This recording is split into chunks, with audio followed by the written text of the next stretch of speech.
ating pong weekly highlights on GMA News TV nitong ating Shakey's V-League is every Sunday at 9:30 a.m. sa GMA News TV. All sports. Let's send it now to Rina Villamor. Yes, this third set will all boil down to consistency for both teams right now. At para nga sa kupunan ni Coach Clarence, dito dalawang bagay lang ang importante sa kanila. Unang-una na nga dito yung discard nila. Kailangan mas maging matalino sila sa paglalaro going up against the Lady Troopers para alam nila kung saan nila ihuhulog ang bola nila. Second is to improve on their service receive dahil yun ang kulang nila during that second set. And just an update on Balmaceda, no? Kung kanina nakikita nyo, kinakapa-kapa niya yung kanyang kanang tuhod dahil nakakaramdam daw siya ng kanyang pain.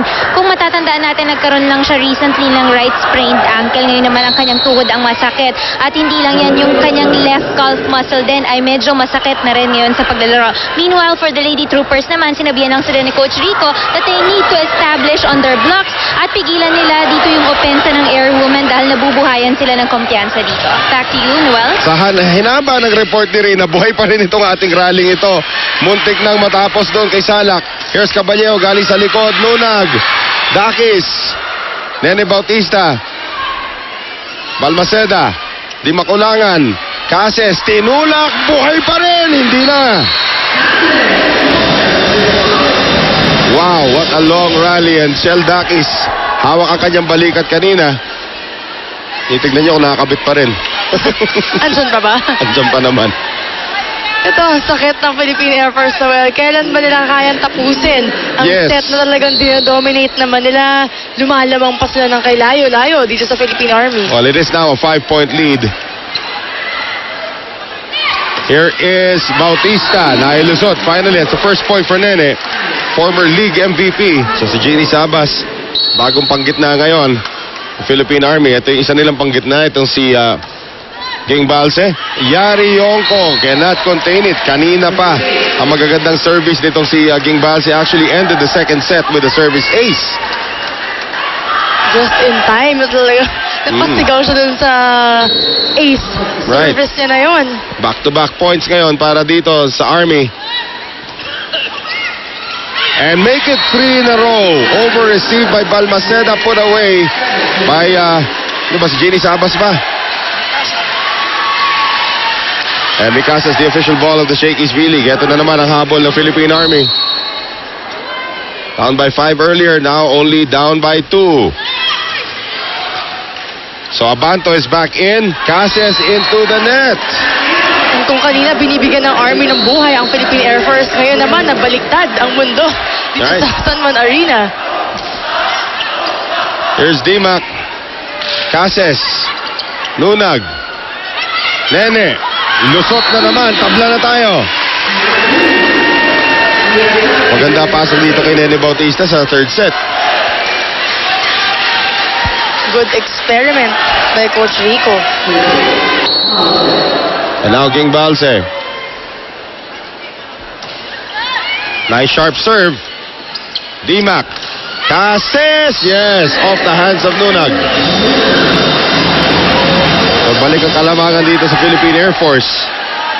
Overdue na yung puntos na yun. Kanina pa hinihintay ni Coach Clarence Esteban yun. Again, nagsisimula sa reception nila. Kaya nga binalik na si Abanto for an ailing Balmaceda. Hirap na hirap kumilos kanina si Balmaceda. Although, pagdating sa pabilisan kay Balmaceda ako. Nunag. Salak tries to dump it. Rhea keeps it alive. Yongko. Sa kabila. Judy. And here's Salak going across. Dimac running attack. Micah Ortiz. Jovelyn, alam na ko sa pupunta yung bola pero lakas talaga ng tira eh. Basang-basa ni Gonzaga pero kung ganoon din man kalakas naman. Oo, ang hirap talaga nun. Take a look at it one more time. Our Rexona slow motion replay brought to us by Rexona antiperspirant deodorant. It won't let you down. Medyo na-overrun na rin niya yung bola eh.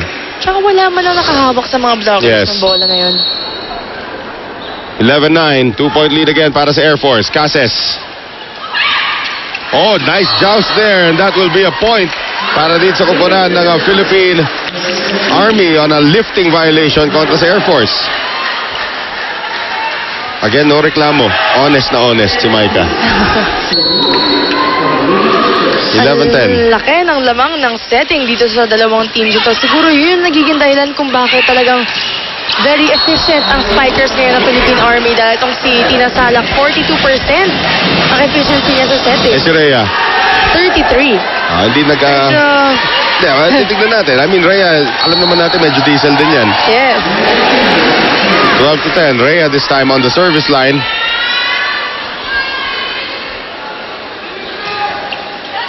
Ayan, talim ng serve. Yan tuloy.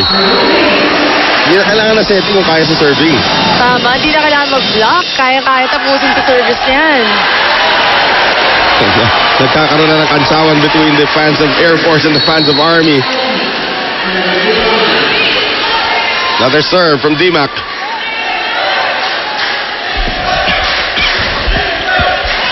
Lunag. Salak, running attack ngayon para kay Jenny Sabas. Kept alive by Mike Ortiz. Caballejo. Dakis. Salak. Sabas again. They go to Yari Yonko. And Yonko is able to give Palse a very hard time. Napaluhod na yung tatlong players ng Army Noel, pero munti ka na mataas. No? Again, very high percentage ang nilalaro nito si Yari Yonko.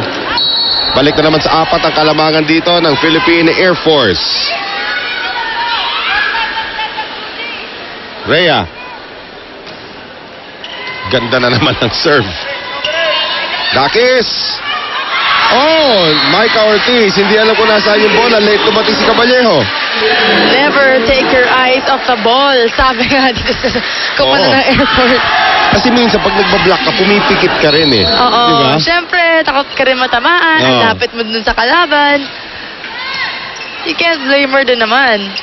Combination play. Nice anticipation there by Jenny Sabas. So 14 to 12.